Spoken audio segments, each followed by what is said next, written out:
First Ugadi కాబట్టి, కొత్త సంవత్సరం ఇప్పుడు మొదలవుతుంది కాబట్టి, అంటే యాక్చువల్‌గా చాలామంది న్యూ ఇయరే మనకి కొత్త సంవత్సరం అని అనుకుంటూ ఉంటారు. ఫస్ట్ అదొక క్లారిఫై ఇస్తే బావుంటదనమాట. ఉగాదియా మనకు కొత్త సంవత్సరం లేదంటే న్యూ ఇయరా? సో మనకు యుగాది, హ్మ్. ఉగాది కాదు ఇది, యుగాది. యుగాది. సో ప్రకృతి వికృతి పరంగా ప్రకృతిగా ఉన్నటువంటి యుగాది వికృతిగా మారి ఉగాది అయ్యింది. ఆహా!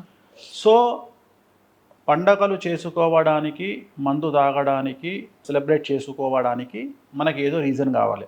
అవును. సో ఒరిజినల్గా మనకు ఉగాది పండుగ ప్రాశస్త్యము, మనకు ఉగాది టు ఉగాది అనేటువంటిది మనకు సంవత్సరము. హ్మ్.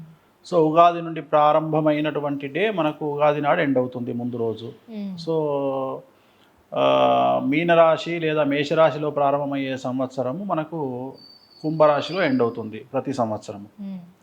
అయితే మరి జనవరి 1 చేసుకోవాలా వద్దా? హ్మ్. చేసుకోవడం వల్ల మనకు వచ్చే నష్టం ఏమిటి? ఏం లేదు, హ్మ్. ఏం లేదు.